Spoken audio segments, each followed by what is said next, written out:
Bonjour, madame, messieurs, vous êtes nombreux en train de nous suivre.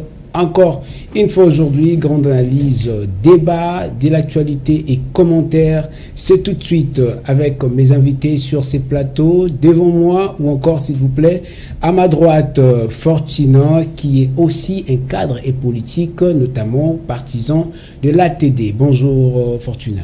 Bonjour.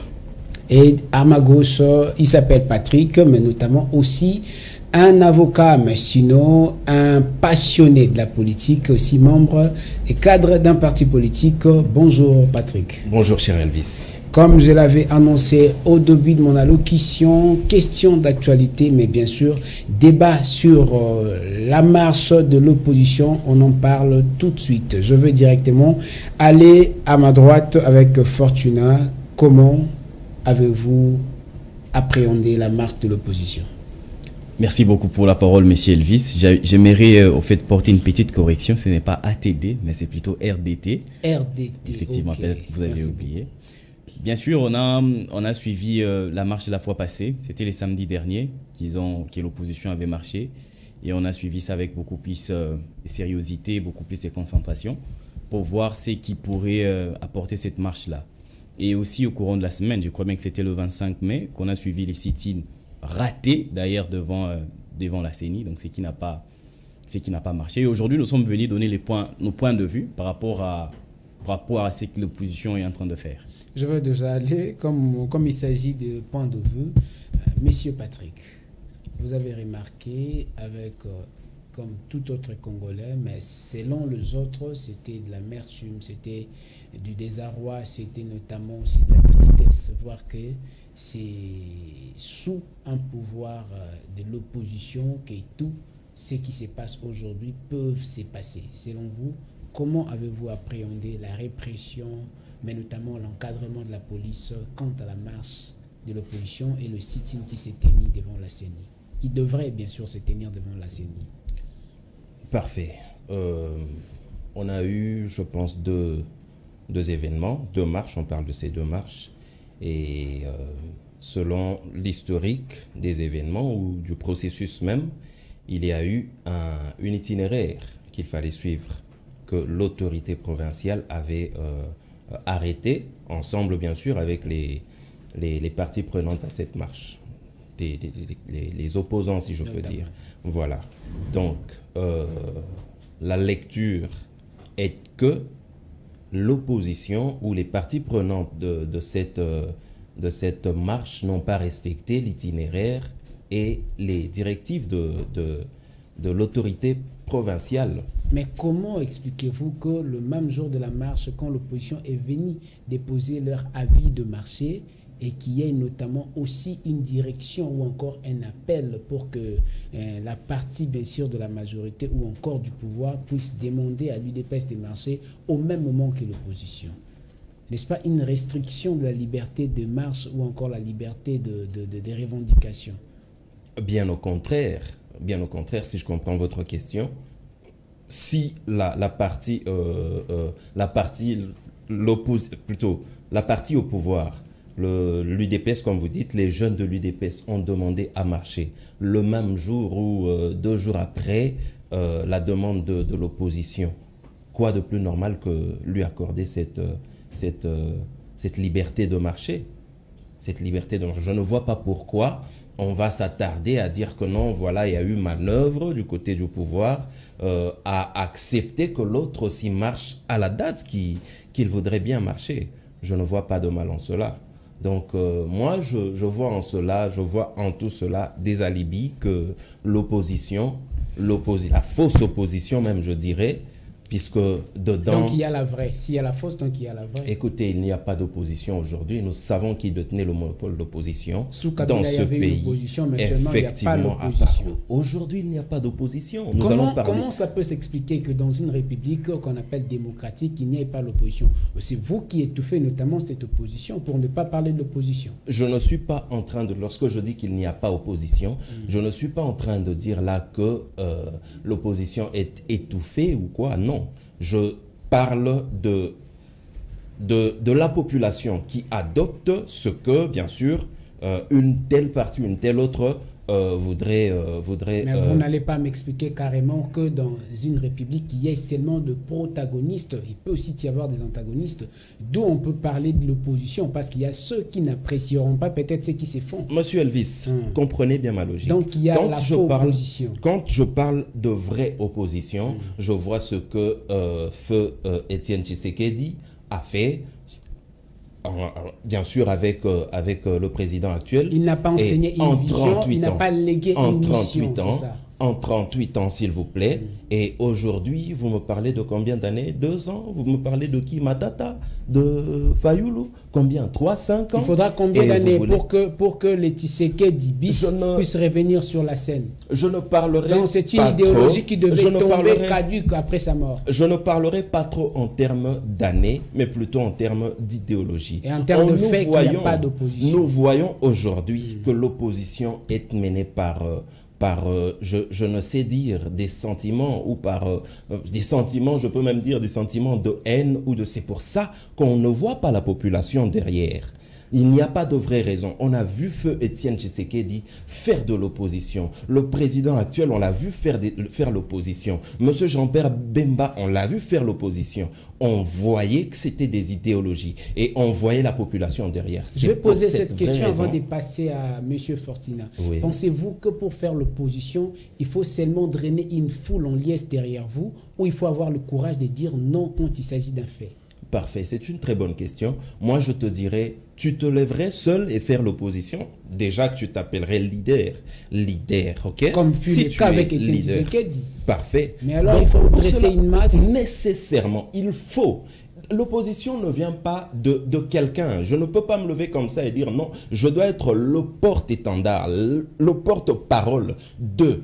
Je traîne les désidérata de la population. Donc, je dois nécessairement avoir la population derrière moi.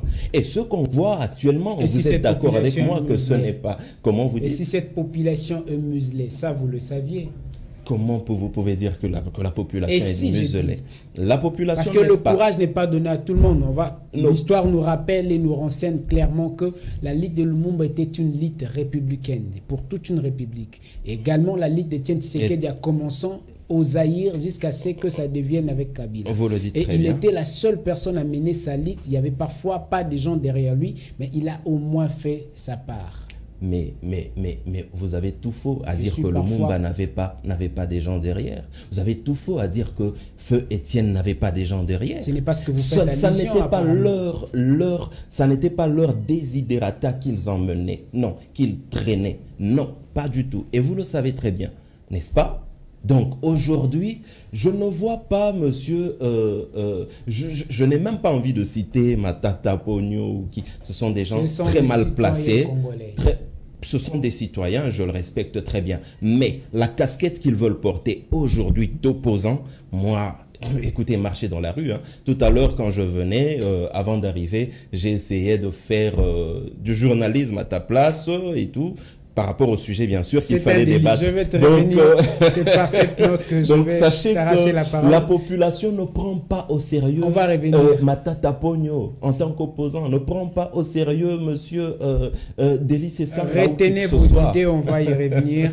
Monsieur Fortina, jugez-vous clairement, d'une manière équitable, qu'aujourd'hui, qu'il y ait une classe politique vouloir marcher et qu'on mette aussi sur leur chemin une autre classe politique pour une seule raison, parce qu'ils sont des opposants? Déjà, je me posais une question. Qui veut mettre sur leur chemin des gens qui veulent marcher? Non, non, c'est une question officielle. La sortie officielle de la Ligue des jeunes de l'ACP. Ce n'était pas prévisible que ça ait lieu ce jour-là. C'est une question de la démocratie. La marche de l'UDPS, ce n'était pas prévisible. Encore moins convenable que ça ait lieu plutôt le même jour de la marche de l'opposition. Et alors, pourquoi prévoir cela le même jour? C'est une question de la démocratie. Et tout a commencé en amont.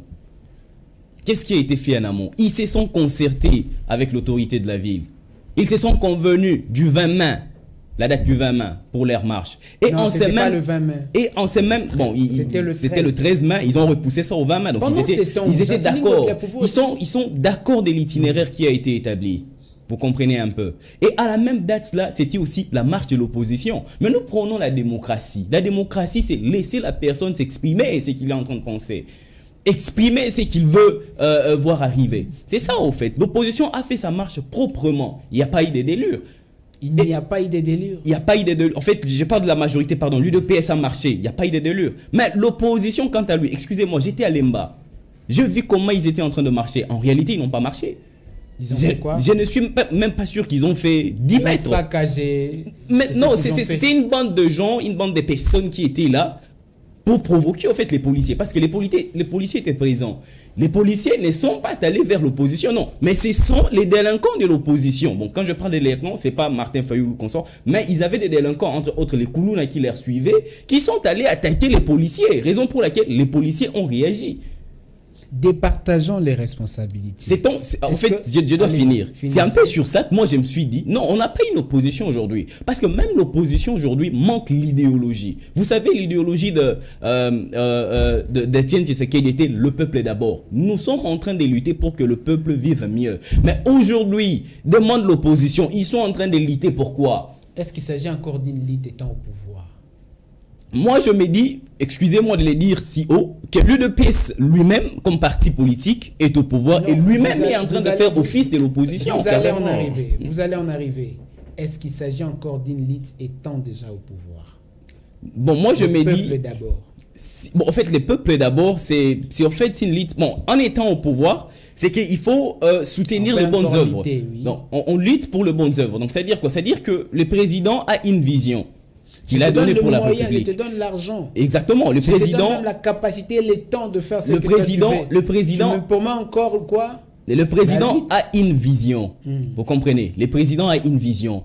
Et laquelle vision doit être accomplie, donc matérialisée. Raison pour laquelle nous sommes en train de marcher pour les bonnes œuvres du président de la République. En étant au pouvoir, les choses ne vont pas changer dans un bâton magique. Non, non, on doit lutter, on doit militer pour que ces choses-là que nous rêvons arrivent. Je n'ai pas eu la réponse à ma question. Je crois bien que c'est bien répondu, à moins que vous ayez d'autres questions. La quasi-partie de ma réponse n'est pas encore donnée. Okay. J'ai posé la question, je repose. Est-ce qu'il faut encore une lutte pour ceux qui sont au pouvoir pour donner à la population ce qui vaut mieux, c'est-à-dire les peuples d'abord?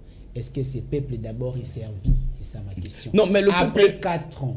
Après 4 ans, moi je dirais plutôt que le peuple est servi, est en train d'être servi. Voilà, parce que l'action est en continu.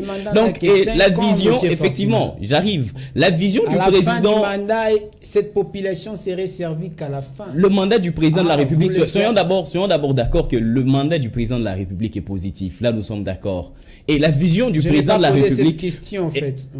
Allons-y. Et la vision du président de la République est en train d'être mise en place. Vous comprenez un peu. Aujourd'hui, nous parlons de la gratuité de l'enseignement.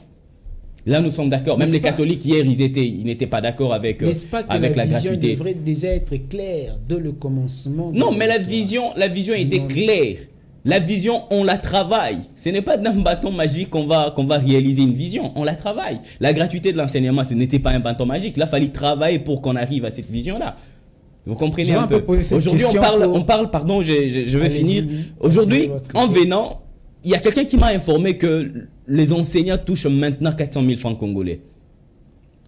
Vous comprenez que la vision est en action. Hier, à l'époque même de Matata Tamponyo qui est en train de marcher, excusez-moi de citer son nom, les enseignants étaient payés combien? Et Matata Tamponyo aujourd'hui qui est en train de marcher comme moteur opposant. Et moi je me dis, Martin Fayoulou a fait un mauvais choix. Martin Fayoulou pouvait choisir d'autres personnes que Matata Tamponyo. Matata Tamponyo, on sait ce qu'il a fait à Franck Diongo. Est-ce que c'est lui qui a choisi? Effectivement, je suis en train de prodiguer des conseils à Matata Tamponyo, à Fayoulou s'il est faux.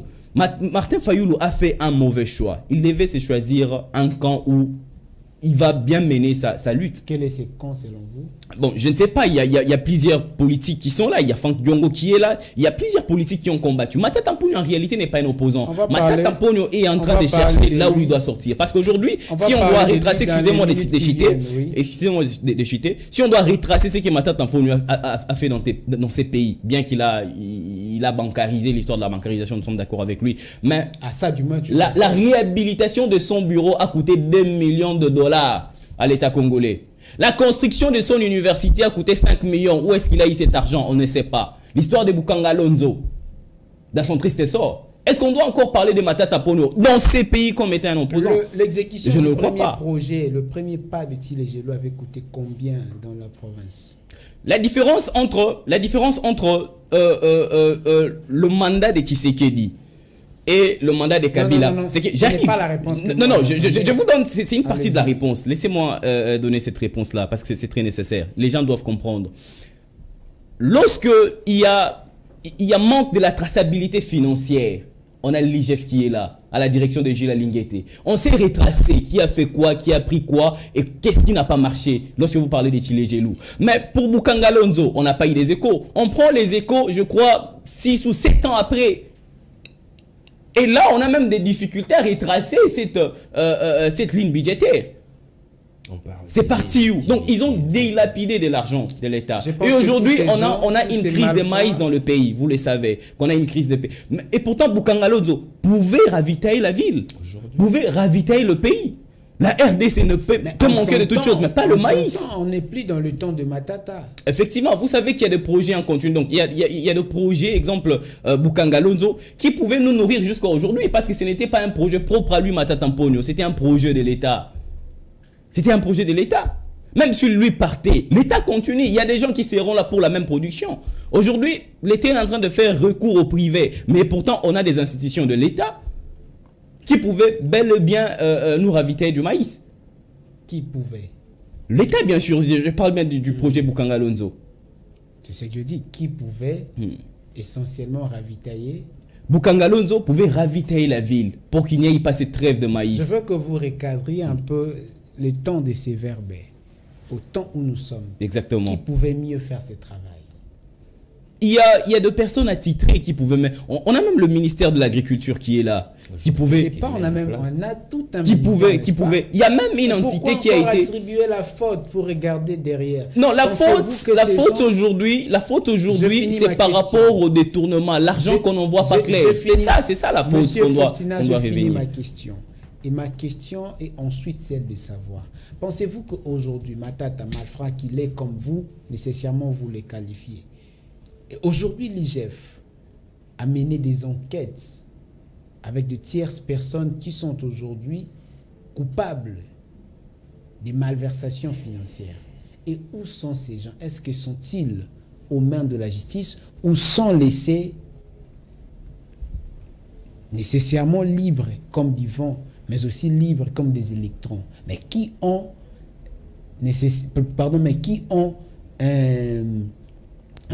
plutôt volé l'argent de l'État? Ça, c'est une très bonne question. Déjà, il faut scinder les tâches. L'IGF est là pour faire un suivi, les suivis de la traçabilité financière. Et lorsqu'il fait ces constats, il prend les dossiers, il va transférer au parquet. C'est le parquet qui va continuer le travail. Aujourd'hui, tous ces dossiers-là, je peux te citer tant de dossiers qui sont déjà transférés au parquet. Est-ce que ces gens-là sont arrêtés? Là, ce n'est plus la responsabilité de l'IGF, parce que l'IGF ne fera pas office du parquet. L'IGF est en train de faire son travail. Le travail de l'IGF, nous le connaissons, c'est la patrouille financière. Mais vous vantez trop les actions de l'IGF. Quand une action n'aboutit pas, n'est-ce pas que non, les actions aboutissent à l'IGF, je le précise bien. Soyons d'abord d'accord que dernièrement, le président avait critiqué la justice. Le président avait dit qu'il a fallu qu'on renforce la justice pour que la justice soit équitable, pour que la justice soit très bien exécutée. Et aujourd'hui, l'IGF est en train de bien faire son travail. Toi, tu ne me diras pas, excusez-moi de vous tutoyer, vous ne me direz pas plutôt que non, il y a un tel qui a détourné de l'argent. Exemple, parce que récemment, on a parlé du directeur général de la SNEL, qui a détourné de l'argent. Il a détourné de l'argent, oui, et son dossier a été transféré au parquet, bien sûr. La personne a-t-il été arrêtée ou non? Là, ce n'est plus la responsabilité de l'IGF. Parce que l'IGF en amont a fait des constats qu'il n'y a pas la traçabilité financière. L'IGF vous dit que dans le dossier des 6 communes, il y a des irrégularités auxquelles on doit poursuivre en justice. Et le dossier a été transféré en justice. Nous sommes d'accord avec vous. Le ministre de Finances de la ville-province de Kinshasa, M. Ngoï, je crois, le ministre de Finances de la ville de Kinshasa. Ok, oui. A été renvoyé de son travail. Pourquoi? Parce que l'IGF a constaté, n'est-ce pas, qu'il y avait des irrégularités sur la traçabilité financière. Ça, c'est le travail de l'IGF. Mais le travail de l'arrestation pour établir le grief de tenue sur la personne, là, ce n'est pas l'IGF qui doit le faire. Là, c'est la justice qui le fera. C'est la justice qui le fera. D'où on doit condamner la justice à bien faire le travail, ou on doit pousser cette justice-là à bien faire le travail. C'est ça. D'où l'IGF est en train de bien faire son travail. Donc, moi, je me dis déjà, par le travail de l'IGF, nous sommes totalement satisfaits. Et nous devons encourager... Totalement satisfaits. Et nous devons encourager Julia Lingueté. Parce que l'IGF a existé depuis. Merci mais beaucoup. Ces actions ici n'ont pas été vues clairement. Mais aujourd'hui, nous sommes en train de voir le travail que l'IGF est en train de faire. Vous êtes en train de voir le travail de l'IGF. Je te concède le droit de le dire ainsi. Mais il s'agirait bien sûr d'un auxiliaire, je ne sais moi dire d'une auxiliaire de la justice qui doit travailler en connivence à appuyer la justice du pays pour qu'il y ait l'exécution et l'expression du droit partout d'une manière équitable. Croyez-vous réellement qu'aujourd'hui l'IGF fait un travail animé et qui a un impact visible? Alors déjà, je vais rectifier. L'IGF n'est pas là pour aider la justice, ok? L'IGF n'est pas là pour... Je parle en tant qu'auxiliaire de la justice. Oui, auxiliaire. Non, il n'est pas auxiliaire de la justice. L'IGF fait son travail et la justice fait son travail à elle aussi, ok? Donc l'IGF n'est pas là pour dire, ben écoute, je vais t'aider. Non, non, non, non, non, non, non. L'IGF dit, écoute, il y a ça comme dossier. Il y a monsieur un tel, monsieur Y, qui a fait ci. Donc, elle n'est auxiliaire de personne. L'IGF, moi, je dirais, à mon sens même, qu'elle est auxiliaire entre nous et le gouvernement. Mais si elle travaille d'une manière indépendante, pourquoi est-ce que son travail, ses actions, parfois, n'aboutissent pas à gain de cause?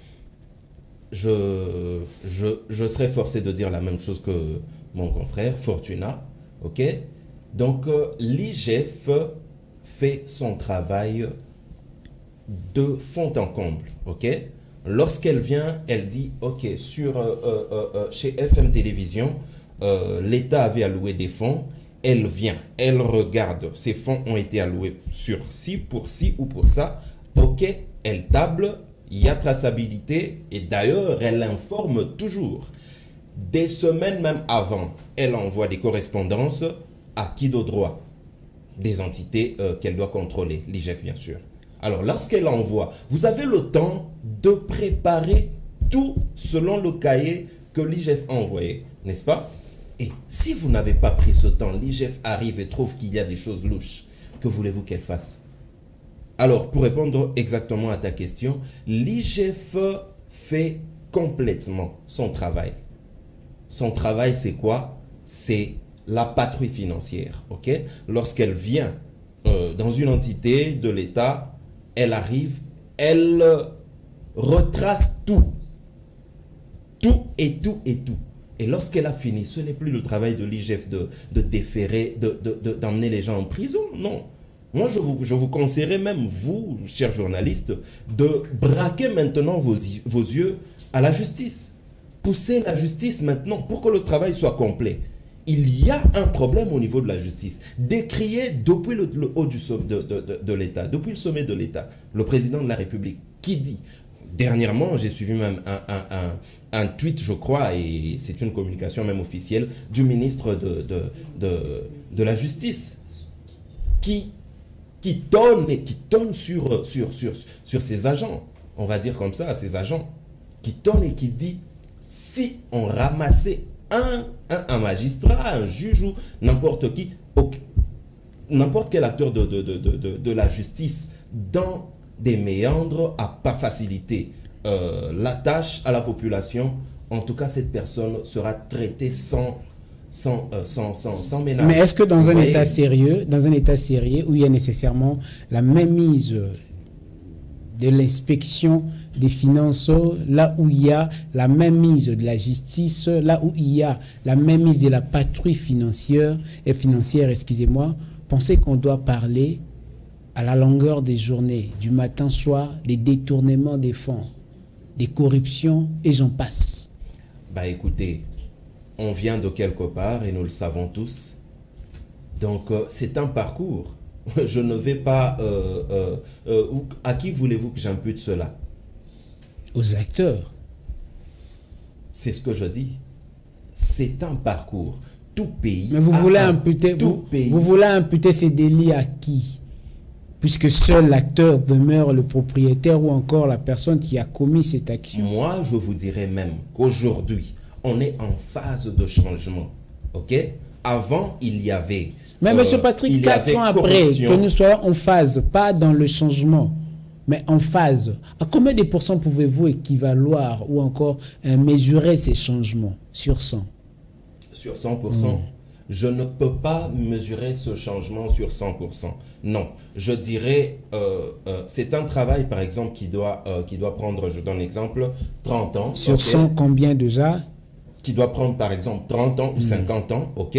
Alors, sur les 5 ans ou les 10 ans qui sont impartis à M. Elvis, il a accompli ses tâches, il a atteint la satisfaction, par exemple, à 80%. Moi, je dirais de Félix, du président Félix, qu'il a atteint satisfaction à 80 ou 70%.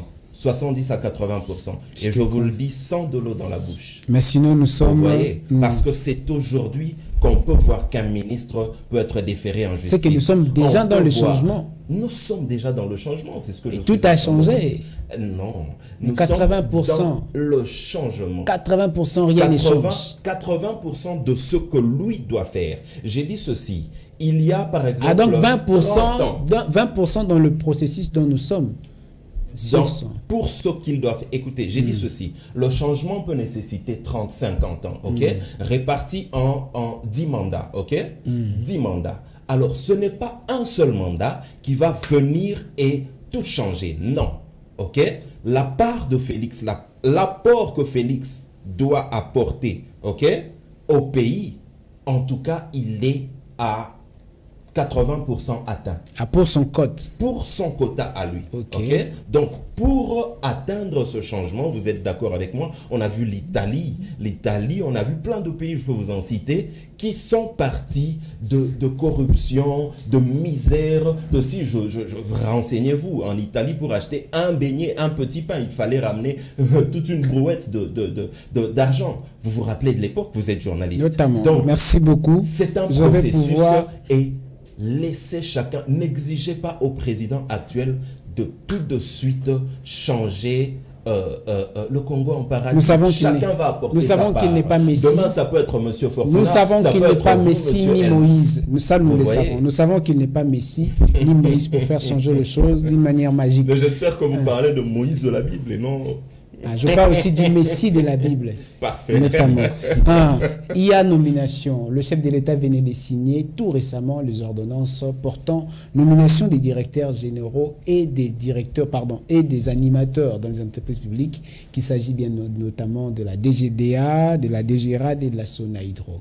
Nous voyons toujours le même visage revenir sur la scène et dans les affaires. Pourquoi ne pas tenter avec de nouvelles figures comme vous? Comme moi. L'État viendra. C'est très bien dit et c'est très bien posé. Le temps viendra. Et le temps vient que pour ceux-là. Non, le temps viendra. Je vais d'ailleurs réagir sur ça. Pourquoi? Parce que je l'ai suivi hier. Je l'ai suivi hier sur le nomination. Et dire que ce sont les mêmes personnes qui reviennent, ça ne sera pas logique. Parce que je viens seulement... Très logique. Non, il y a quelques têtes qui sont revenues. Il y a quelques têtes qui sont revenues. Exemple, je parle de l'ancien ministre du budget. Qui ne sont pas les cadres du parti. Sonahydro, Jean Baudouin-Maillot qui est revenu. Moi, je me dis tantôt qu'ils reviennent à cause de l'expérience qu'ils ont. Parce que Jean Baudouin-Maillot, c'est un homme expérimenté. Excusez-moi, parce que j'ai un très bon souvenir de Jean Baudouin-Maillot. Ce sont parmi des gens à élever dans ces pays. Ma réponse. J'arrive. Non, ce sont des gens à élever dans ces pays. Jean Baudouin-Maillot, c'est une très bonne personne.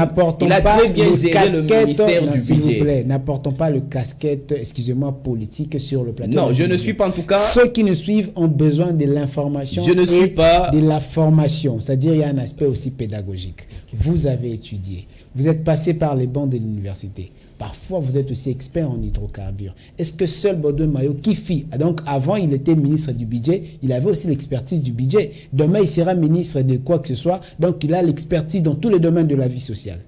Déjà, tout part de celui qui le nomme là. Ah, donc vous accordez Tout part de là. du crédit à celui qui... Ça veut dire quoi? Ça veut dire que avant de nommer une personne, on a les temps qu'on appelle les temps de l'appréciation. Il faut apprécier la personne. Qu'est-ce que la personne a déjà fait? Qu'est-ce que la personne se fait? Le parcours Qu'est-ce compte. que la personne peut amener de nouveau dans cette entreprise-là? Le parcours aussi compte. Exactement. Je parle de ça, bien sûr. Mais Raison pour laquelle, lorsque vous allez quelqu'un qui aujourd'hui... était au budget directement, il pouvait peut-être aller dans le sens de servir sur le plan économique. Là, on peut comprendre. La deuxième du chose... budget à l'économie, La du deuxième budget chose... à l'énergie. Excusez-moi, la deuxième chose, c'est le projet. Je suis membre d'une organisation internationale. Je fais le droit à l'université. Notamment. Mais quand je suis arrivé là, j'avais un très bon projet sur le plan de la communication. J'ai été communicateur pour l'organisation. Vous comprenez? Tout part de là. Donc, lorsque la personne vous apprécie par rapport à vos capacités, par rapport à votre expérience, par rapport à ce que vous allez amener ou vous avez à amener dans l'entreprise, il va vous nommer clairement. Moi, je me dis que Jean-Bondouin Mayo a un bon profil pour être directeur général de la Sonaïdro. Il a un très bon profil à cause de son expérience, à cause de son travail, à cause de sa loyauté. Nous le savons que le politique congolais aujourd'hui, ce sont des transhumants. On les dit à haute voix. Mais Jean-Bondouin Mayo, déjà, bon là c'est entre parenthèses, n'a pas été transhumant. Jean-Bondouin Mayo a travaillé comme étant ministre du budget. On n'a pas eu des échos de détournement de fonds. Jean-Bondouin Mayo, aujourd'hui, il est, bon, je lui ai rencontré une fois, en train d'aider les orphelins quelque part, sans caméra s'il vous plaît. Vous êtes primé par le monsieur ou quoi? Non, je ne suis pas primé par le monsieur. Donc, le sujet est venu à peine même. Je n'avais pas même le monsieur en tête de moi. Et quand vous parlez de lui, je me dis, ce sont des gens auxquels le pays doit acclamer. Pourquoi? Parce qu'il est en train de faire son travail en bon père de famille, comme un bon citoyen. Ce sont des exemples que nous devons... Parce qu'il n'a pas été transhumant, mais il est nommé du jour au lendemain dans des différents postes. Et il est compétent. D'ailleurs, il y a Patrick qui est en train de m'ajouter. Et il est compétent. En tout. Il est compétent, je ne dis pas en tout, mais il est compétent pour des projets qu'il est en train d'apporter ou qu'il est en train d'amener. Vous savez, aujourd'hui, la nomination, ça ne dépend pas seulement de profil, mais ça dépend de ce que vous allez amener. Parce que toute personne avant une nomination est écoutée. On écoute sa vision pour l'entité qui sera nommée. Et Jean-Bondouin Mayo, je suis sûr qu'il a été écouté et le président de la République a bon jugé de le nommer à cette place-là. Et il le mérite, on doit l'applaudir. Et on doit plutôt les souhaiter aussi les meilleurs pour que les choses changent là où il est nommé. Et dans d'autres structures? Dans notre structure, il y a des gens que je connais pas mal à la DGDA. J'ai même oublié Je ne veux pas ici vraiment parler des noms des gens. Sinon, ça va. J'ai même oublié son nom, mais je crois bien que le président... comprendre, est-ce que on peut encore revoir ses visages, revenir sur la scène et prendre les affaires en lieu place d'aider aussi les autres, de diriger, que ce soit les jeunes ou que ce soit. Parce que vous ne voulez pas que ce soit vous exactement. Non, moi je veux que ce soit moi. Si bien sûr j'ai cette capacité-là. Et si on estime que je n'ai pas un bon projet pour ces postes-là. Non, mais on va donner de la chance à celui qui est là. On doit pousser celui qui est là. Vous savez aujourd'hui, je vais répondre à votre question, excusez-moi de faire une parenthèse. Aujourd'hui, les Blancs sont acclamés. Pourquoi? Parce que les Blancs soutiennent leurs frères Blancs. Même ici à Kinshasa. Vous voyez comment les Libanais se comportent. Lorsqu'un Libanais quitte un poste, il va militer pour que son frère qui est Libanais prenne ces postes-là. Est-ce que c'est le cas dans notre pays? Et le cas maintenant dans notre pays, c'est que lorsqu'on nomme une personne, la première des choses, on va d'abord critiquer. C'est ce qui se passe à l'opposition. Non, mais parce qu'il donne pas la chance. On donne pas la chance. On donne pas la chance. On donne pas la chance à celui qui est là de bien travailler. On ne lui souhaite pas du bien. On dit d'ailleurs, si tu fais ça, c'est ce qui va arriver. Non, souhaitons du bien. Vital Kamerhe a regardé certaines personnes la fois passée. Il a dit, vous critiquez, oui, mais quelles sont vos propositions? Il n'y a pas de propositions. Alors, si vous n'avez pas de propositions, on ne va pas critiquer. Moi, je me dis, ce ne sont pas seulement les mêmes figures, parce que j'ai vu des nouvelles figures être aussi nommées. Et s'il y a des anciennes figures qui sont rentrées, on doit quand même leur souhaiter du bien, tel que Jean-Bondouin Mayo. Et moi, je suis sûr qu'ils vont faire un bon travail, parce que ce sont des Congolais, hein, pour ne pas dire des Congolais de père et de mère, ce sont des vrais Congolais, comme nous sommes condamnés, qui vont bien faire leur travail. Comme nous sommes condamnés à ne voir que ces mêmes visages revenir aux affaires, je pense que... Non, les temps va changer. Non, les temps va changer. J'ai une petite question. N'est-ce pas qu'on devient forgeron en forgeant? Exactement. Donc, et il y a aussi un adage qui dit, non, il y a aussi un adage qui dit, c'est lui qui reste sous le soleil est éclairé. C'est la dernière question avec vous maintenant. Je veux directement aller L'appel à verdict ou encore l'appel à verdict populaire contre le Baluba par Mike Mukebai et Daniel Safou, ainsi plutôt que l'harcèlement de la PNC contre Katumbi au Congo central, n'est-ce pas deux exemples d'échec de la politique nationale? Alors, pour commencer par le premier point, je suis très... je ne veux pas que vous touché, recadriez ces opinions. Hein. Allez-y droit avec ma question, c'est tout. Très attristé. Non, non, non. Vous êtes d'accord avec moi, monsieur Elvis, oui, que ce sont des choses à décrier, ok? Quand c'est un Mongala qui a fait quelque chose, ne disons pas c'est un Mongala, non. Quand c'est monsieur Elvis qui a fait quelque chose, prenons Elvis à personne entière. Ne traînons pas toute sa famille, toute sa tribu. Non, ça c'est une... Non, je ne veux pas que nous fassions une messe autour de la question tribale. Répondez simplement à la question. En lieu place que ça soit une messe tribale, ça je ne veux pas faire une prédication là-dessus. C'est un sujet très important. J'espère que vous en ferez des articles ou même une émission complète ici pour décrier ces actions. C'est même notre leitmotiv. Allez-y répondre. Mais lorsque c'est un Moulouba, on dit tout de suite. Lorsque c'est monsieur Moulumba, on dit c'est un Moulouba. Mais pourquoi ne pas... Je répète ma question. L'appel à verdict populaire contre le Baluba par Mike Mukebai et Daniel Safou, ainsi que l'harcèlement de la PNC contre Katumbi au Congo central, n'est-ce pas deux exemples de l'échec de la politique nationale? Je ne dirais pas que ce sont des échecs... ça relève de l'échec de la politique nationale. Non, écoutez, dans un pays, dans une nation, il y en a qui ont la probité morale, il y en a qui ont le bon sens et tout ça, ok, qui ont l'éthique, qui ont l'éducation, j'irai même jusque-là. Mais écoutez, il y a d'autres qui choisissent leur voie. Il y a d'autres qui choisissent leur voie. Donc, la loi est là pour... réprimander ceux qui s'égarent, ok? Mais apparemment la loi est censée, apparemment le pouvoir et la loi étaient censés de réunifier ou encore de unir la population, cette population qui s'est divisée. Vous pouvez chercher à unir, non. Chercher à unir, mais s'ils sont divisés, donc c'est l'échec. Non, non, non, non. Eh bien, vous n'avez pas atteint l'objectif de votre divisé? pouvoir. Vous parlez des cas isolés. Vous parlez de monsieur, de l'honorable Daniel Safou et de Mike Mukebai. Ces deux individus. Une récrédence sur les actes ils ne représentent qu'eux-mêmes et leurs propos. Écoutez, vous pouvez sortir sur la rue, ok?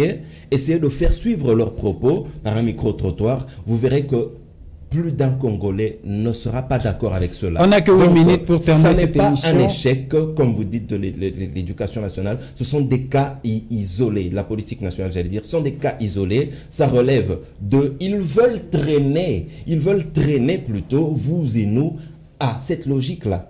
Je ne pointerai jamais mon frère Fortuna en disant Moutouabandundu. Jamais je ne ferai cela. D'accord, on ne va pas traîner là-dessus pour ne pas faire une messe autour de la question tribale. Toutefois, on conseille aux gens, et nous sommes tous des Congolais, et nous sommes unis et réunis comme un seul homme. Notamment, on peut combattre que ceux qui viennent nous diviser. La question, mon idée, la Moïse, monte au créneau pour dire qu'actuellement, Katumbi est plus influent que Tshisekedi. Partagez-vous cette opinion? Une petite, mais la moindre de choses à faire, c'est répondre directement à la question. Non, soyons sérieux dans ces pays. Soyons sérieux, c'est un buzz. C'est un buzz. Toi, tu es plus sérieux que... Non, non, c'est un buzz.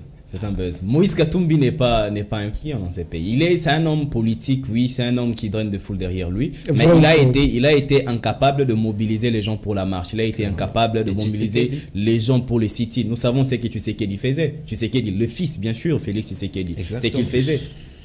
Et là, nous parlerons de l'influence. C'est totalement faux et c'est archi faux. Merci, comme c'est archi faux. Moi, je dirais pour renchérir, excusez-moi, nos frères de l'opposition ont encore du chemin à faire, ok? Ils ont encore du chemin. Ils ont besoin d'imprégner leur idéologie au niveau de la population, ok? Je ne rejetterai jamais tous leurs desiderata, ok? La vie chère, si ou ça, même si ça n'est que de couverture. Mais en vrai... Vous savez que leur lit est fondé, ça du moins vous le savez. Non, écoutez bien ce que je dis. Je dis...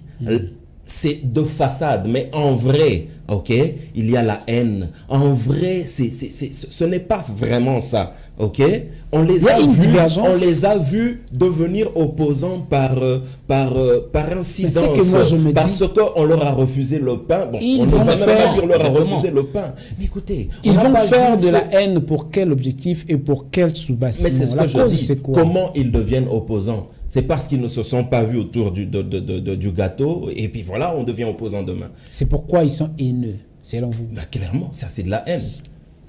Allons-y. Matata veut tenir une conférence à Kenge qu'on ne va pas lui permettre, et essentiellement séjourner dans les territoires des Kikwit. Ce vendredi 26 mai, encore moins accordé une deuxième chance.